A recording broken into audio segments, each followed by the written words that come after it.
வணக்கம். Spot two travel சேனலில் இன்றைக்கி நம்ம பார்க்க போகிற பார்த்தீங்கன்னா சத்யராஜ் சார் நடித்த திருமதி பழனிசாமி இந்த திரைப்படம் எடுத்து தான் இன்றைக்கி நம்ம பார்க்க போகிறோம். இந்த திரைப்படத்தில் கதாநாயகியாக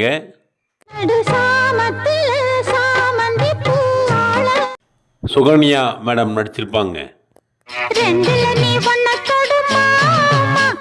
முக்கியமான கதாபாத்திரத்தில் கல்யாண வீட்டுல சாப்பாட்டுக்கு பாயாசமா கேக்குறேன் சுந்தரராஜன் சார் நடிச்சிருப்பாருங்க. உதவி பண்ணாட்டியும் பரவாயில்ல, உபத்திரம் பண்ணாமையாவது இருங்க. நகைச்சுவை காட்சிகளில் இந்த இருகூரு பள்ளபாளையம் பாம்பட்டி இந்த மூணூருக்கு நீ மட்டும் இல்ல வேற யாரும் கவுண்டமணி சார் கலக்குன்னு கலக்கி இருப்பாருங்க. பால்சாமி மூஞ்சிலே முடிக்க மாட்டேன்னு சொன்னா சரி போனா போகுது ரிக்கார்ட் டான்ஸ் அவரோடு இணைந்து சரியா அப்படி போய் ஆடு கோபேஸ்வரலாம் மேடமும் கலக்குன்னு கலக்கியிருப்பாங்க. இல்ல நீங்க சொல்ற மாதிரி நான் அனுசரிச்சுக்கிறேன். ஆரம்பத்துல அப்படித்தான் சொல்லுவீங்க. சிறப்பு தோற்றத்தில்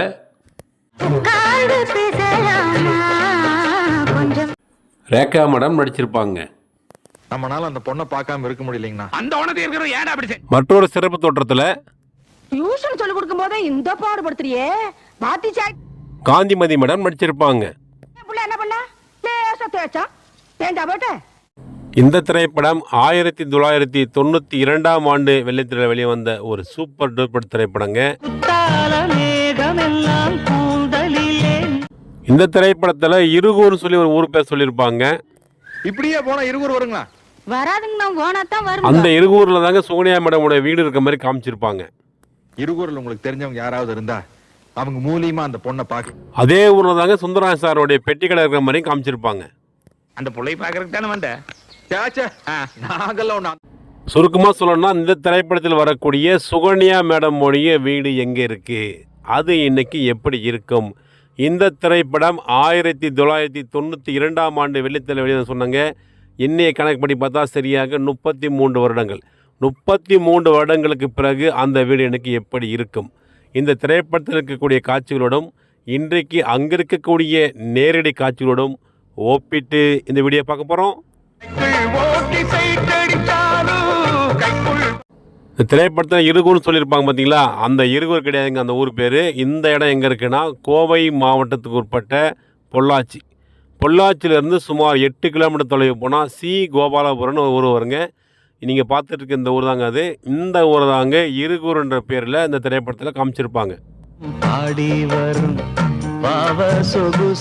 முதல் கட்ட காட்சியில் சத்யராஜ் சார் சைக்கிளோட மாதிரி ஒரு காட்சி எடுத்திருப்பாங்க. ஒரு வீட்டு வாசப்படியில் நின்று பெல்லடிக்கிற மாதிரி ஒரு காட்சி எடுத்திருப்பாங்க. ஒரு பெட்டிக்கேட்டில் வந்து தேடுவாருங்க, அதில் கடையில் யாரும் இல்லையான்னு கேட்குற மாதிரி ஒரு காட்சி எடுத்திருப்பாங்க. பாப்பா செவ்வாய்க்கிழமையே வருவேன்னு நினைச்சேன், இன்னைக்கு புதன்கிழமை. நீங்கள் பார்க்கக்கூடிய இந்த இடத்துல தாங்க சுந்தரராஜ் சாரோடைய பெட்டி கடை இருக்கிற மாதிரி காமிச்சிருப்பாங்க. பார்க்க வரலையான்னு கேட்டேன். பெட்டி கடையில் சத்யராஜ் சாரும் நம்ம சுந்தரராஜ் சாரும் பேசுகிற மாதிரி ஒரு காட்சி எடுத்திருப்பாங்க. மூஞ்சி பார்த்தாவே தெரியுதுடா கேஜி பிடிச்சிட்டு அலையிறது. கூப்பிடணுமா? சுந்தரராஜ் சாரோடைய பெட்டி கடை எங்கே தான் என்பது சாட்சியாக பார்த்தீங்கன்னா நம்ம சத்யராஜ் சார் சைக்கிளில் கிராஸ் பண்ணும்போது இந்த ரோட்டை நல்லா காமிச்சிருப்பாங்க பாருங்கள். சத்யராஜ் சார் சைக்கிள் நிப்பாட்டக்கூடிய காட்சியில் அந்த கிணறு நல்லாவே தெரியுங்க. சுகன்யா மேடம் கூப்பிட்ற மாதிரி ஒரு காட்சி வருங்க. ஐயோ நல்லா இருக்குதுங்க, நல்லா இருக்கா? நல்லா இருக்குதுங்க. சுகன்யா மேடம் நீங்கள் பார்க்கக்கூடிய இந்த ரோட்டை தாண்டி அந்த பெட்டி கடைக்கு போகிற மாதிரி காட்சி வருங்க. சுகன்யா மேடம் பெட்டிகளில் நிற்கிற காட்சியில் பாருங்கள், அந்த கோயிலுடைய மதில் சோர் நல்லாவே தெரியுங்க. இங்கே தான் அந்த பெட்டிக்கடை இருந்தது என்பதற்கு மேலும் இது ஒரு சாட்சிங்க.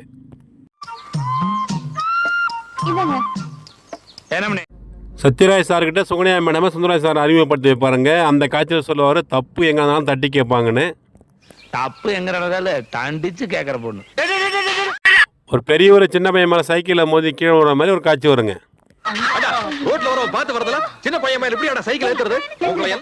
சைக்கிளில் மோதின பெரியவரை சத்யராஜ் சார் கணத்தில் அறைய மாதிரி காட்சி எடுத்திருப்பாங்க. அந்த பெரியவர் யாரும் இல்லைங்க, அவர் சுகன்யா மேடமுடைய அப்பாவாக இருப்பார். அது தெரிஞ்சு சத்யராஜ் சார் ஷாக் ஆகிடுவார். ஒரு வார்த்தை சொல்லிடக்கூடாது. இந்த காட்சி எல்லாமே இப்போ நீங்கள் பார்க்குறீங்க பார்த்தீங்களா, இந்த இடத்துல தாங்க எடுத்திருப்பாங்க. யோ அறிவு இருக்கா உனக்கு? இது எங்க பக்கத்து வீட்டு பையன். உடனே சத்யராஜ் சார் வந்து பார்த்தீங்கன்னா நம்ம சுந்தரராஜ் சார்கிட்ட புலம்புற மாதிரி காட்சி எடுத்திருப்பாங்க. இந்த பொண்ணு அந்த கருமுட்டி தலையனுக்கு பிறந்திருக்க வாய்ப்பே கிடையாதுங்க. பின்பக்கமாக நின்று சுகன்யா மேடம் அதை கேட்டு ரொம்ப கோவப்படுவாங்க. ஐயா என் பொறப்பிலேயே சந்தேகப்படுறியா நீ? பெட்டிகள் இருக்கக்கூடிய பாட்டில்லாம் தூக்கி போட்டு சுகன்யா மேடம் உடைக்க மாதிரி ஒரு காட்சி வருங்க. அந்த காட்சியில் சுகன்யா மேடமுடைய பின்பக்கம் பாருங்கள். இப்போ நீங்கள் பார்க்கக்கூடிய இந்த இடம் நல்லா தெரியும் பாருங்கள். யோ உன் கண்ணு நாஸ்தி.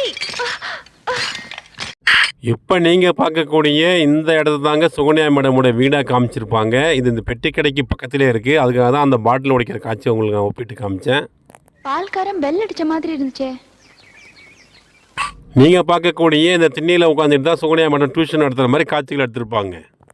எறும்பை அது கூவி டியூஷனில் சேர்த்துக்கு ஒரு பையன் வருவாருங்க. அவரை கூட சுகன்யா மேடம் பேசுகிற மாதிரி ஒரு காட்சி இந்த வீட்டில் தாங்க எடுத்திருப்பாங்க.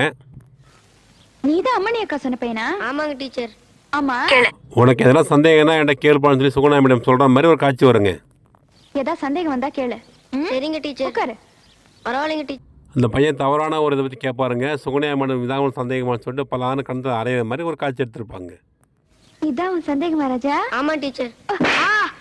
அந்த பையன் அவருடைய அம்மாவாக இருக்கக்கூடிய காந்திமதி மேடம்கிட்ட போய் சொல்லி அடியாட்களை கூட்டிட்டு வர மாதிரி ஒரு காட்சி. இப்போ இந்த கார் நிற்கிது பார்த்தீங்களா, இந்த பக்கமாக அந்த வண்டி வர மாதிரி அந்த காட்சி எடுத்திருப்பாங்க. நிறுத்துங்கடா வண்டியை.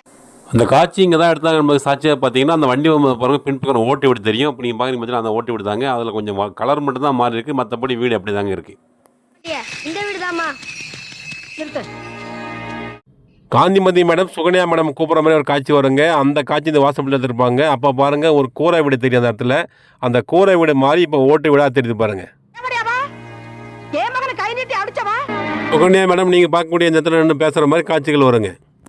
இது பாருங்க, தப்பு செய்யறவங்கள திருத்த வேண்டியது டீச்சரோட உடனே காந்திமதி மேடம் ஒரு எம்எல்ஏ பேரை சொல்லி பேசுவாங்க. எம்எல்ஏ வரதராசன் இருக்கானே, அவன் என் பேச்சை கேட்டாலே குட்டு குட்டு. அந்த எம்எல்ஏ யார் தெரியுமா? அவன் தான் என்னுடைய புருஷன் சொல்லி சொல்கிற மாதிரி ஒரு காட்சி எடுத்திருப்பாங்க. அந்த எம்எல்ஏ வரதராசன் யார் தெரியுமா? அவன் தான் என் புருஷன். உடனே சுகன்யா மேடம் ஆசிரியருக்கு உரிய பாணியில் ஒரு பதில் தருவாங்க. ஆகிறதுக்கோ வக்கீல் ஆகிறதுக்கோ காலேஜில் பாட காட்சி முழுக்க முழுக்க நீங்கள் பார்த்துருக்கக்கூடிய அந்த இடத்துக்கு முன்னாடி இருக்கக்கூடிய அந்த ரோடு பற்றிலாம் இப்போ ரோடு போட்டாங்க. ஏன்னா மண் தரையாக இருந்திருக்கு. இந்த இடத்துல தாங்க எடுத்திருப்பாங்க. குழந்தைங்களுக்கு உயிர் எழுத்தும் மெய் எழுத்தும் சொல்லித்தரேன். இந்த காட்சிகள் எல்லாத்தையும் சத்யராஜ் சார் வந்து பெட்டிகள்னு பார்க்குற மாதிரி எடுத்திருப்பாங்க. கல்யாணம் ஒண்ணு பண்ணிக்கிட்டேன். இந்த மாதிரி லட்சியத்தோட இருக்கிற ஒரு பொண்ணை திடீர்னு சுந்தரராஜ் சார் வஞ்சிக்கோட்டை வாலிபன் படத்தை பற்றி பேசுவாருங்க. மஞ்சுக்கோட்டை வாலிபன் படம் ரிலீஸ் ஆனப்ப எனக்கு வைத்தியந்தி மேல கல்யாணம் ஏற்பாடு. வைஜெயந்தி மாலாவுக்கும் எனக்கும் கல்யாணம் ஏற்பாடு நடந்துன்னு சொல்லி சுந்தரராஜ் சார் சொல்கிற மாதிரி ஒரு காட்சி இந்த பெட்டிகள் தாங்க எடுத்திருப்பாங்க. கல்யாணம் மண்டபம் புக் பண்ணியாச்சு, பொண்ணுக்கு புடவை எடுத்தாச்சு, நகை நட்டெல்லாம் எடுத்தாச்சு. கடைசியில் இது ஒரு நகைச்சுவாவே முடிச்சிட்டு இருப்பாங்க. பிடிச்சிருந்தது. வைத்தியந்தி மேலாவுக்கு என்ன பிடிக்கல. கவுண்டமணி சார் மைக் பிடிச்சி பேசுகிற மாதிரி ஒரு காட்சி வருங்க. வணக்கம் அன்பார்ந்த ஆண்களே. பெட்டிக்கடன் சுந்தரராஜ் சார் அதை கேட்குற மாதிரியும் காட்சி எடுத்திருப்பாங்க. ஊர் நகரிலே வாழும் இன்பபுரி மக்களே, இந்த திரைப்படத்தில் ஒரு சூப்பர் ஹிட் பாடல் வருங்க. இந்த பாடல் எடுத்த இடம் இப்போ நீங்கள் பார்க்குறீங்க பார்த்தீங்களா, இந்த இடம் தாங்க. சத்யராஜ் சார் இப்போ நீங்கள் பார்க்குறீங்க பார்த்தீங்கன்னா அந்த பசங்க கிரிக்கெட் ஆடுறாங்க பாருங்க. இந்த இடத்துக்கு அந்த தார் ரோட்டு கடையில் தாங்க சைக்கிள் ஓட்டுற மாதிரி காட்சிகள் எடுத்திருப்பாங்க. சத்யராஜ் சார் சைக்கிள் ஓட்டக்கூடிய ஒரு காட்சியில் இந்த பள்ளிக்கூடம் தெரிஞ்சு பார்த்தீங்களா, அந்த நல்லாவே தெரியும். அப்போ வந்து காம்பவுண்ட் வால் இல்லாமல் இருந்திருக்கு. இப்போ காம்பவுண்ட் வால் புதுசாக போட்டதால கொஞ்சம் மறைக்குதுங்க. இந்த பள்ளிக்கூடத்தில் காம்பவுண்ட் வால் இல்லாத காரணத்தினால இந்த பள்ளிக்கூடத்துக்கு பக்கத்தில் இருக்கக்கூடிய இந்த புளிய மரம்லாம் நம்ம கவுண்டமணி சார் பாடும்போது தெரிஞ்சிருக்கு பாருங்க. இங்கே தான் அந்த பாடல் எடுத்தாங்க. நம்ம சாட்சியாக பார்த்தீங்கன்னா இந்த கோயில் பார்க்குறீங்க பார்த்தீங்களா, இந்த கோயிலுடைய இந்த ஓட்டு பில்டிங் அப்படி தெரியும் பாருங்க. இது 33 வருஷமாக அப்படியே தாங்க இருக்குது. இந்த காட்சியும் பார்த்தீங்கன்னா சுகன்யா மேடம் வீட்டுடைய வாசல் படியில் தாங்க எடுத்திருப்பாங்க. இந்த இடத்துல அந்த கோயில் மட்டும் முன்னாடி இருந்த சின்னதாக இருந்திருக்கு. இப்போ இந்த கோயிலை மட்டும் அமைப்பு மாற்றி கட்டியிருக்காங்க. இதே பாடலுக்கு பதில் பாடலில் சுகன்யா மேடம் இந்த வீட்டில் உட்காந்து பாடுற மாதிரி காட்சி எடுத்திருப்பாங்க. இந்த வீட்டினுடைய மேற்கூரை கைட்டாலும் வீட்டினோட செவுறு அப்படி தாங்க இருக்குது. அந்த செவத்தில் பாருங்கள் 2 பக்கம் ஜன்னல் ஒரு வாசகால் தெரியுதுங்களா, இது அப்படியே அந்த திரைப்படத்தில் இருக்கும் பாருங்கள். இங்கே தான் அந்த காட்சிகள் எடுத்தாங்கன்றதுக்கு மேலும் இது ஒரு சாட்சிங்க. சுகன்யா மேடம் பாடக்கூடிய காட்சியில் 2 பக்கம் 2 தூண் இருக்க மாதிரி காமிச்சிருப்பாங்க. அந்த தூணு மட்டும் இப்போ இல்லைங்க.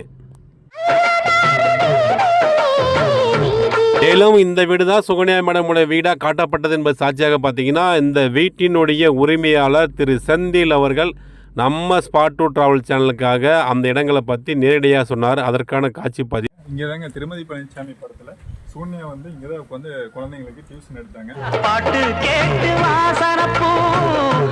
இந்த இடத்துல எல்லாம் பார்த்தீங்கன்னா குழந்தைங்க நிறைய உட்காந்துருப்பாங்க.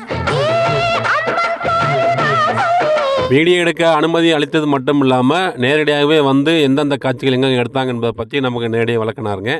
அது மட்டும் இல்லாமல் இந்த வீட்டுடைய மேற்கூரை இப்போ இல்லைன்னு சொன்ன பார்த்தீங்களா, ஏற்கனவே இந்த மேற்கூரை சிதலமடைந்த நிலையில் இருந்திருக்கு. அப்போ எடுத்த ஒரு புகைப்படத்தையும் நமக்காக கொடுத்தாரு. இப்போ அந்த புகைப்படத்தை நீங்கள் பார்த்துட்ருக்கீங்க. இப்படி உதவி செய்த திரு செந்தில் சார் அவர்களுக்கு நம்ம ஸ்பாட் டூ டிராவல் சேனல் சார்பாக நெஞ்சார்ந்த நன்றியை தெரிவித்துக் கொள்கிறேன்.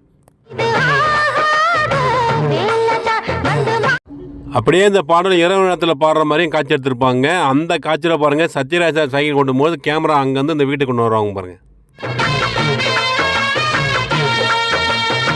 மறுபடியும் சுகன்யா மேடம் இதே இடத்துல டியூஷன் எடுத்துக்கிட்டு பாட்டு பாடுற மாதிரியும் காட்சி எடுத்திருப்பாங்க. சுந்தராய சார் பாடக்கூடிய ஒரு காட்சியில் அவருடைய சூப்பர் மார்க்கெட்டோட போர்டும் தெரியும். அந்த பக்கத்தில் ஒரு கோயில் இருக்குது பார்த்தீங்களா, இந்த கோயிலும் தெரியுற மாதிரி அந்த காட்சி எடுத்திருப்பாங்க.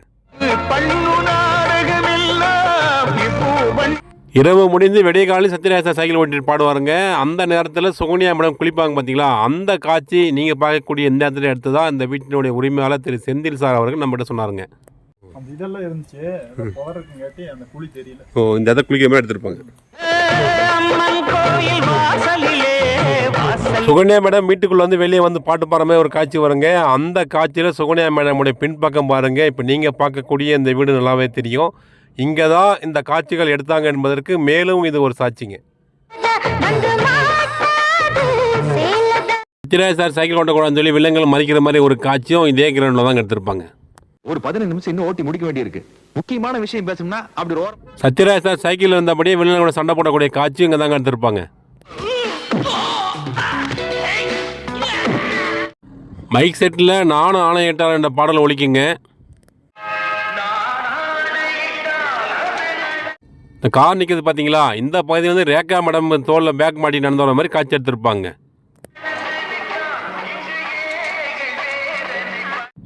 ரேகா மேடம் இந்த வீட்டுக்குள்ளே போகிற காட்சியை உள்பகுதியிலேருந்து காமிச்சிருப்பாங்க. அந்த காட்சியில் இந்த காம்பவுண்டு பக்கத்தில் பார்த்தீங்கன்னா இப்போ ஓட்டி விட்டது பார்த்தீங்களா, இந்த திரைப்படம் எடுக்கும்போது அது கூரை விட காமிச்சிருப்பாங்க. நேத்தே வரேன்னு சொன்னியே. ரேகா மேடம் சுகன்யா மேடம் கேட்பாங்க, யார் சைக்கிள் ஓடுறதுன்னு கேட்பாங்க. அது ஒரு லூஸ்ன்னு சொல்லி சுகன்யா மேடம் சொல்கிற மாதிரி இங்கே எடுத்த காட்சிகளை முடிச்சிருப்பாங்க. யார் அது சைக்கிள் ஓட்டிட்டு இருக்கிறது? அது ஒரு லூஸ். மேலும் அதிரடி சரவடியாக பல்வேறு அற்புதமான ஷூட்டிங் ஸ்பாட் வீடியோக்களை தொடர்ந்து பார்த்து ரசிக்க மறக்காம நம்ம ஸ்பாட் டூ டிராவல் சேனலை சப்ஸ்கிரைப் செய்யுங்கள். நன்றி, வணக்கம்.